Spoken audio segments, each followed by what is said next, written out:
2026 സമ്പത്തിന്റെ സ്റ്റാർ എന്ന് പറയുന്നത് 9 ആണ്. തെക്ക് കിഴക്ക് പ്രധാന വാതിലുള്ളവർക്കോ തെക്ക് കിഴക്ക് ഭാഗത്ത് പ്രധാന ബെഡ്റൂം ഉള്ളവർക്കോ അവർക്ക് ഈ വർഷം ഒരുപാട് ഗുണങ്ങൾ അത് ചെയ്യും. 2026 ലൂണാർ കലണ്ടർ അനുസരിച്ച് ഫെബ്രുവരി 17 മുതൽ സൗത്ത് ഈസ്റ്റ് കോർണറിൽ വരുന്ന സ്റ്റാർ 9 ആണ്. 9ന്റെ സ്വഭാവം എന്താണെന്ന് ചോദിച്ചു കഴിഞ്ഞാൽ 9 ഒരു വെൽത്ത് സ്റ്റാർ ആണ്. അതിന്റെ ഗുണങ്ങൾ കിട്ടാനായിട്ട് നമുക്ക് എന്തൊക്കെ കാര്യങ്ങൾ ചെയ്യാം എന്നുള്ളതാണ്. വീടിന്റെ പ്രധാന ഡോറ് തെക്ക് കിഴക്ക് ഭാഗത്തുണ്ടെങ്കിൽ, അതായത് അത് ലിവിംഗ് റൂം ആണെങ്കിൽ, ഇവിടെ നിങ്ങൾക്ക് പ്രോസ്പെരിറ്റി സിമ്പിൾസ് ആയിട്ട് ഒരു വെൽത്ത് ബേസ് വെക്കാൻ പറ്റും. അടുത്തത് നമുക്ക് പ്രോസ്പെരിറ്റി തരുന്ന മറ്റ് വെൽത്ത് സിമ്പിളുകൾ, അതായത് ഒരു വെൽത്ത് ഷിപ്പ്, അതേപോലെ തന്നെ ഒരു ലാഫിൻ ബുദ്ധ, ഒരു 3 ലെഗ്ഡ് ഫ്രോഗ്.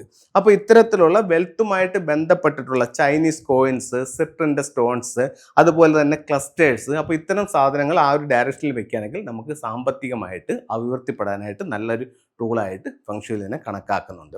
അതുപോലെ തന്നെ നമുക്ക് അവിടെ ഒരു 3 ലെഗ്ഡ് ഫ്രോഗും വെക്കാം. ഇതാണ് ഈ 3 ലെഗ്ഡ് ഫ്രോഗ് എന്ന് പറയുന്നത്. ഇത് എവിടെയാണ് വെക്കുന്നത്? സൗത്ത് ഈസ്റ്റ് കോർണറിലാണ് വെക്കുന്നത്. അതിനോടൊപ്പം തന്നെ ഇതിന്റെ ചുണ്ടിൽ ഒരു ചൈനീസ് കോയിനും കൂടെ വെച്ചെടുക്കുക. അപ്പോൾ എല്ലാ സൗഭാഗ്യങ്ങളുമായിട്ട് സമ്പത്തിന്റെ ഒരു തവണ വീടിനുള്ളിലേക്ക് വരുന്ന ലിവിംഗ് റൂമിന്റെ സൗത്ത് ഈസ്റ്റിൽ.